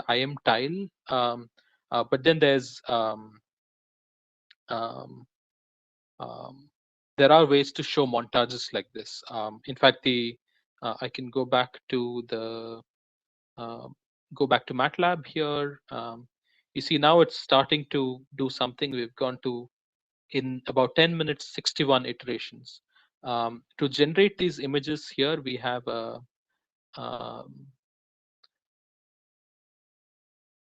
yeah, so imtile is the function to generate a set of a tiled set of images, okay, from the entire mini batch queue from the data store. Imtile is what is used. Okay, so that is the function we use. All right, so then I'll go back to the presentation here. Will the recording of this be available later on? I suppose it will be.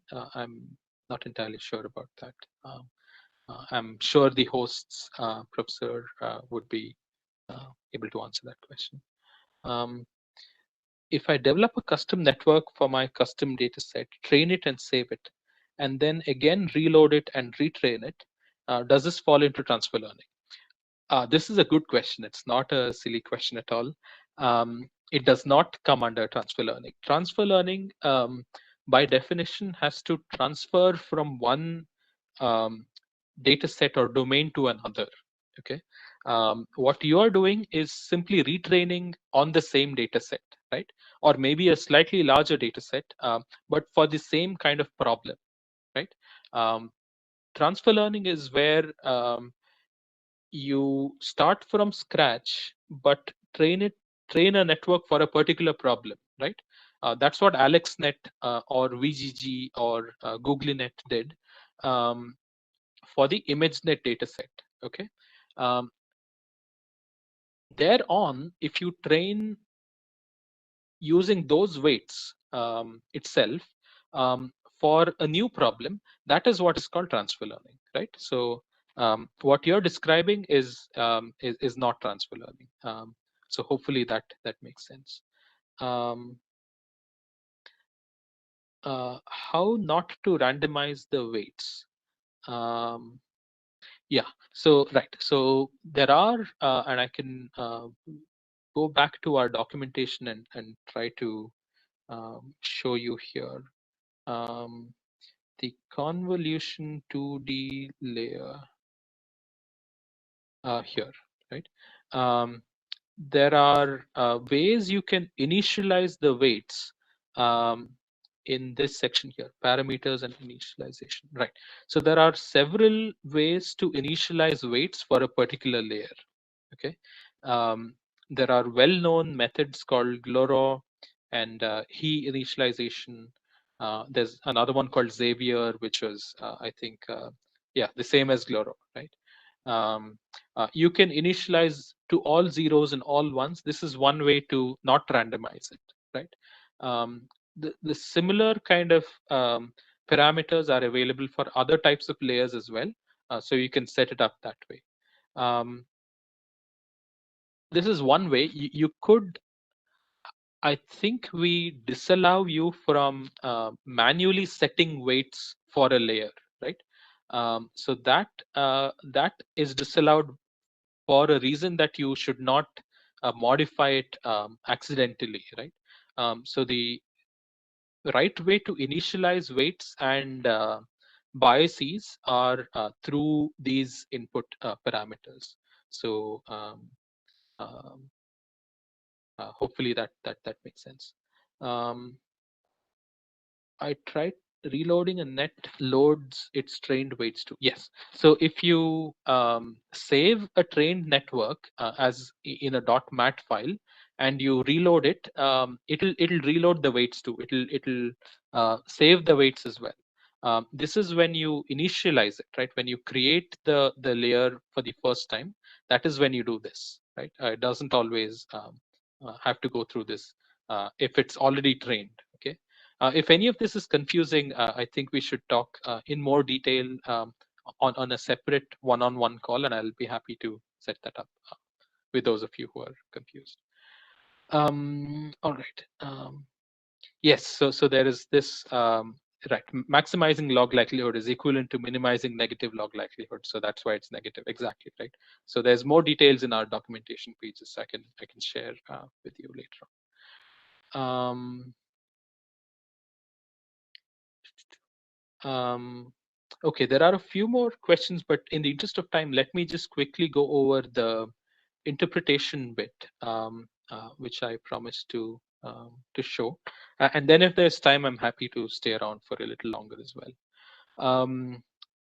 If you are happy as well. So here is a good state, right, for a network to be at, a GAN network to be at after training.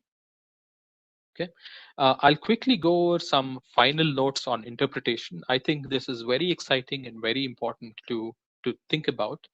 And the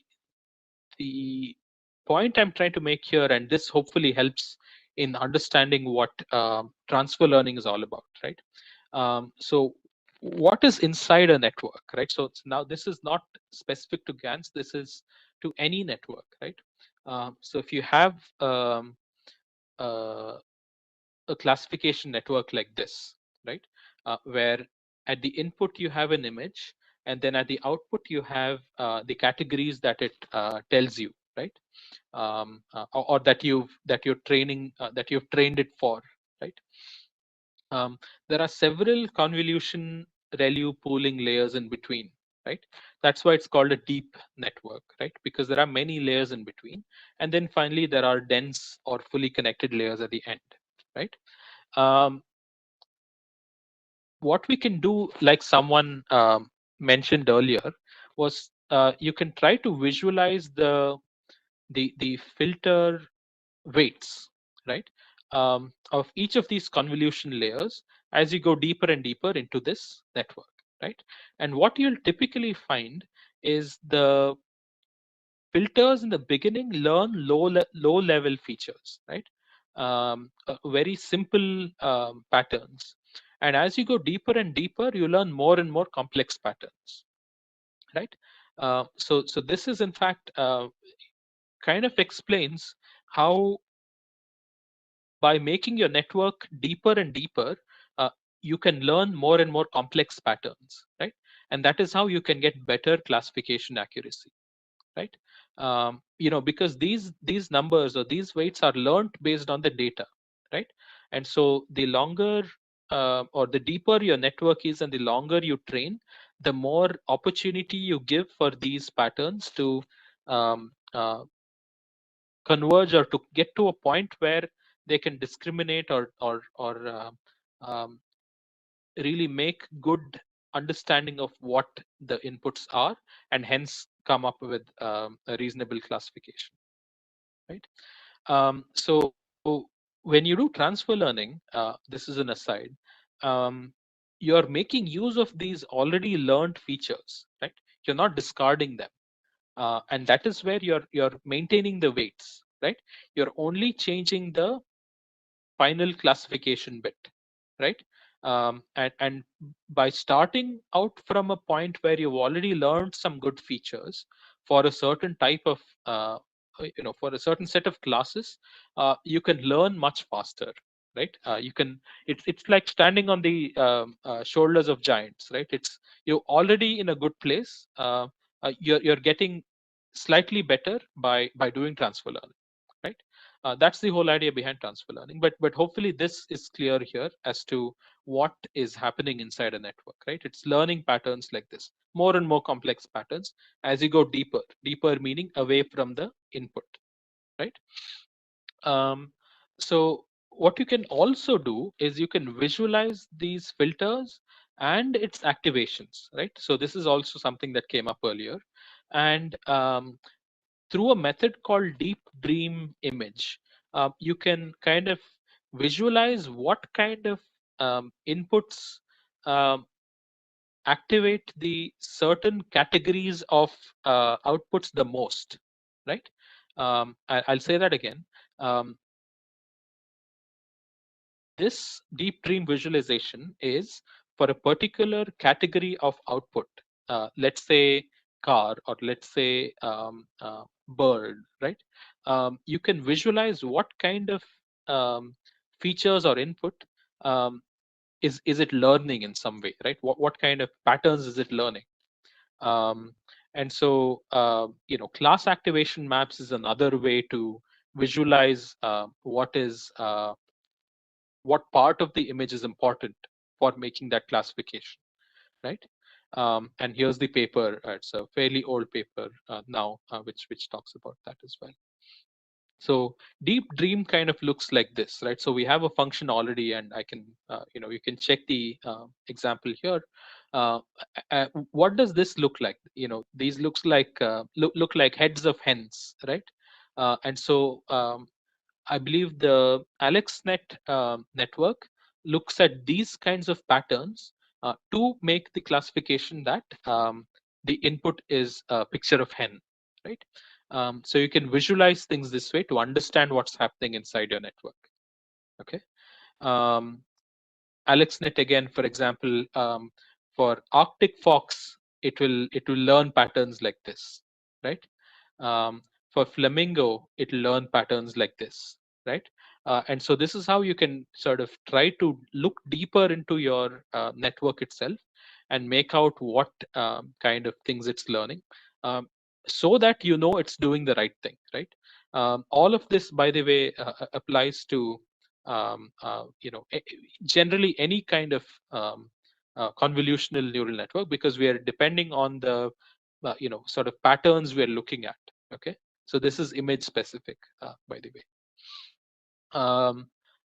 There are other methods too. There's one called occlusion sensitivity. In the interest of time, I won't spend a lot of time here going through all the details, but one thing that it has learned, for example, is if it looks at a picture of a pizza, right? It shows here that the crust is important, right? What is in between doesn't matter very much for it to make that classification, but the crust is important, the corner here, right? So that is kind of showing you the sort of parts of the input image that it cares a lot about to make the decision that it's making. Okay, so this is a function in MATLAB called occlusion sensitivity. I'll encourage you very much to try it out on your own. So I know we are at 7:30, so I'll quickly conclude, and I'm happy to stay around for questions if you have any. But very briefly, there are GANs are just one type of these advanced sort of deep learning network architectures, right? There are others as well. There's this one called the Siamese network. There's another one called variational autoencoders. We haven't spoken at all about these, but there are examples of all of these in our documentation. And when I share this with you, please, if you're interested in these topics, feel free to read more about it. Okay? The examples are very well written and easy to follow. Finally, if you are interested in learning more about this, we have several learning pathways. The on-ramp is the one I typically recommend for people who are beginners. If you are teaching deep learning, if you're a faculty, I encourage you strongly to contact us. We have a teaching deep learning page, and we can help you sort of with your curriculum as well. So do let us know. Well, that's about it. I know it's time, and some of the examples I showed are on GitHub, on our MathWorks GitHub. This is the link. When I share the presentation with you, you can just click on this, or you can use the QR code right away to go to this GitHub page. This is one example, but then there are several others also that you can look at. So our emails are here at the bottom. Let me quickly share the feedback form so that you can fill it out. If you can give me a moment, I will stop sharing and get the feedback link and share it with you again. So if you give me a moment, feedback form here. Okay. So I'll just post this in the chat window and I'll start sharing my screen again. All attendees. Yeah. Okay, so I've shared a feedback form in the chat window. Please let me know if you can't access it, and I'll start sharing my screen again. All right, so I'm back here, and our email addresses are at the bottom, so Akhil's and mine, and I'll take any questions that are in the chat now. Sorry for going over by a minute. I'm happy to stay around for any more questions that you may have. But thank you for your attention so far. All right, so I see. Thank you. Thank you, Dr. Amit Kamath. It was a wonderful session, as I could see. And we sincerely thank on behalf of all the academies. On behalf of all the academies, I sincerely thank you and your entire Matlab team. I hope you know that we 7 academies are organizing this jointly.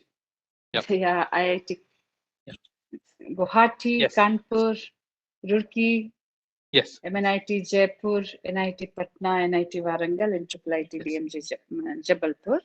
Yes. So on behalf of all the coordinators, we sincerely thank you and hope that the participants would continue to use Matlab if they have those licenses, and that these sessions were really great.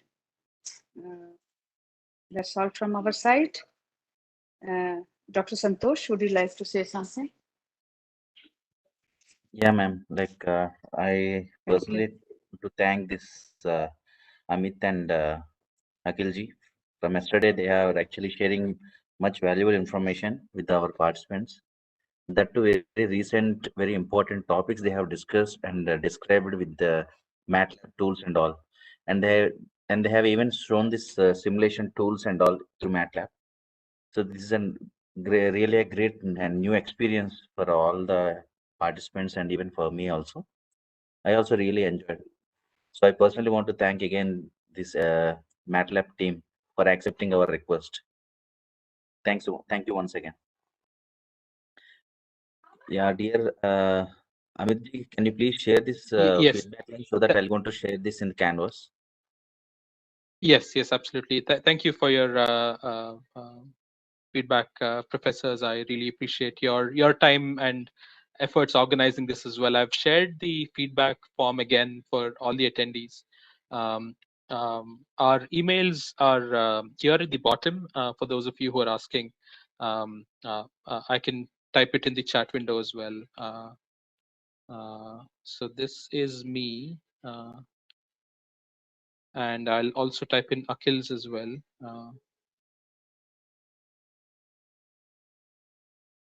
So please do reach out to us. I'm sending this to all attendees. Hopefully you're getting it. I can send it to everyone as well.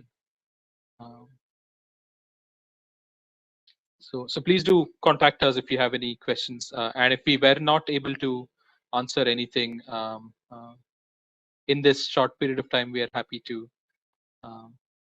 try to get back to you later on. You know, these topics are quite involved and quite detailed, and so it's very difficult to compress them all into 2 hours. But we hope you found value in the time you spent with us, and we'll get back to you as soon as possible if you reach out to us on emails. So thank you again for your time.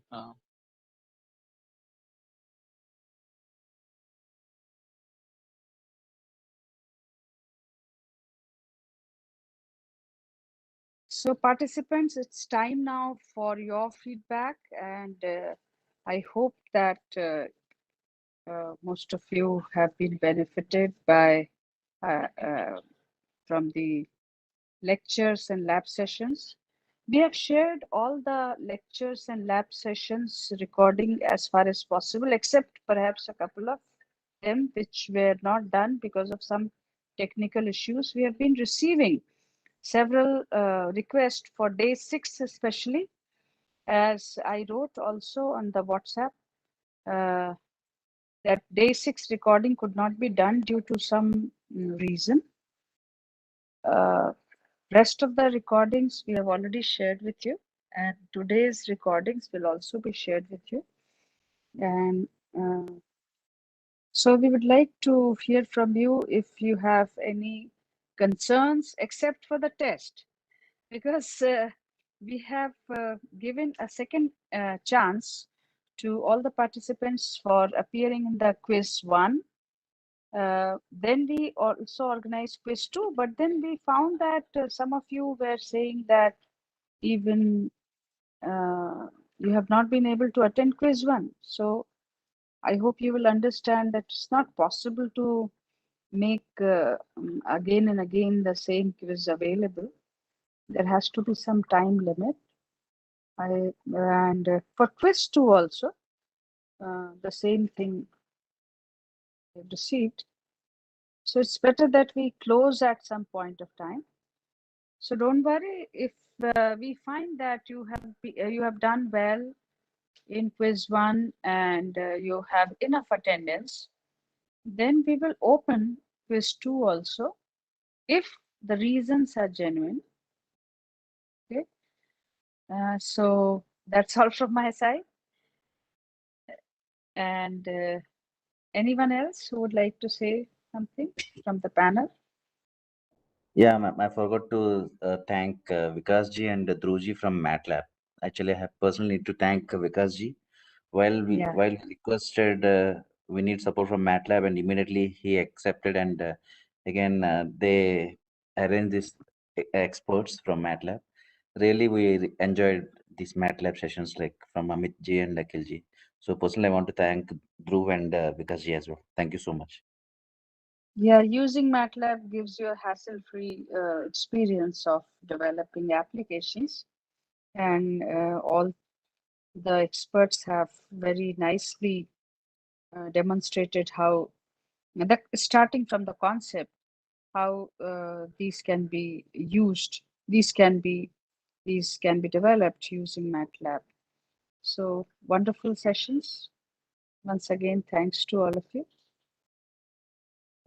Participants, if you have any comments to make, or if you wish to chat with any of the panelists, please feel free in writing your chat in the chat box.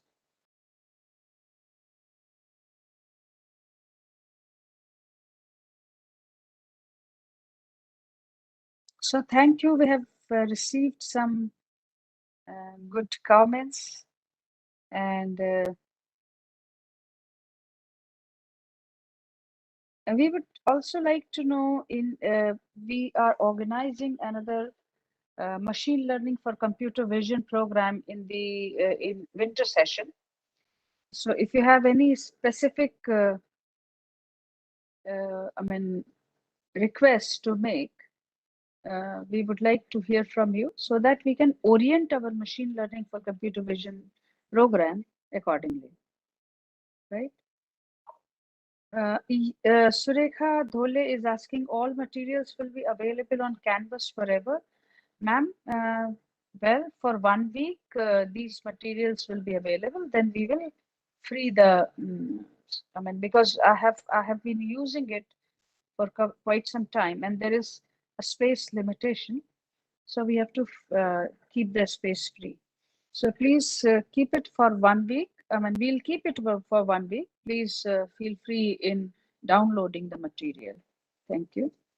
Harshvardhan Ahire, thank you so much for your nice comments. Om Prakash Sharma, thank you so much.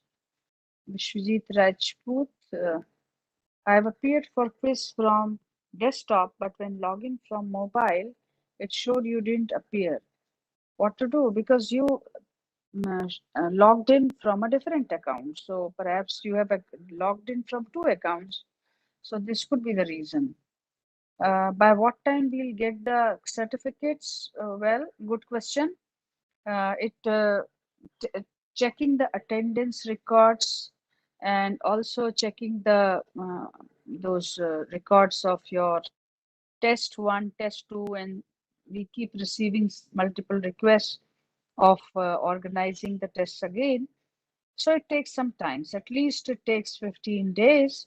So please wait for some time, because we wish to issue you certificates as early as possible, but compilation sometimes takes time, right? And then there are some borderline cases. So we would like to, what we do is that we discuss with each other to find out if these borderline cases should also be issued certificate, right? So if the certificates will be issued, you will probably receive it in the not this week, the next week. All right. So Kavita, I have seen that you have been regularly attending. You will be getting the certificate, so don't worry about it. If you have attempted both the tests and have attended all the sessions, no worries. Thanks, Deepak Chaudhary, for your nice comments. Thanks, Abhinav Tiwari. And thank you so much, Amit Shukla ji, Deepak Chaudhary, Nikhil Ghodke. Thank you. Thank you, Abhishek Pandey. Thank you, Sunil. Thank you, Nilesh. Thank you, Parsathi. Thanks, Dilip Kumar. Thanks, Rahul Ratna Kumar. Thanks, Prasanjit Moody. Thank you, everybody who made it such a live session. Those sessions were so live because you were asking questions, because you took interest in understanding and learning the concepts and applying those, asking us again and again to share the lab session recordings, share the lecture session recordings. So that showed that you were interested in this. So there are so many comments here, so many chats in the chat box. It's not possible to uh, take all the names here, but from the core of our hearts, we sincerely thank you for your active participation in the program, and we look forward to your participation in future programs also, like the one we are organizing. IIT Guwahati is the uh, principal coordinator in that, on Android app development. Another we are organizing, I told you, machine learning for computer vision, which we are, IIIT Jabalpur is the main coordinator. And third one, which is on blockchain technology and applications, is also going to be organized in winter session. And please keep on checking our calendar. We have several sessions. One is specifically on Matlab for additive manufacturing application. It will be held in the month of October. So please keep watching our calendar. That's all from our side. Dr. Santosh, would you like to say something? Fine, ma'am. Everything is fine. And there was a small one request from one Okay. participant, Christian. Can we Christian. request if machine learning for computer vision can have more extra sessions on Matlab hands-on? Okay, great. Yeah, that is what his question. All right. So Christy, MATLAB sessions, we can certainly keep, experts are here. We'll talk to the coordinators from MATLAB side, and we will see what best is possible.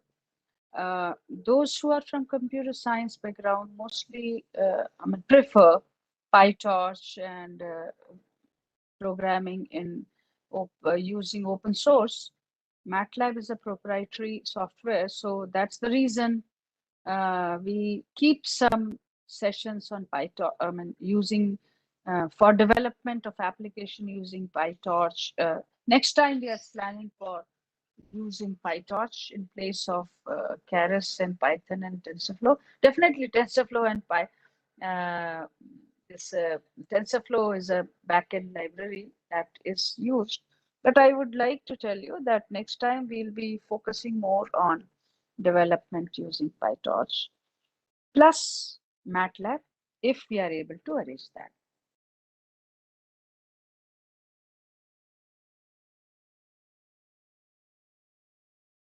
Any other question you have? No, ma'am, everything was fine now. I think we have answered every question and all. Okay. So, so it was very good meeting you all. It was so nice meeting you all for last 2 weeks.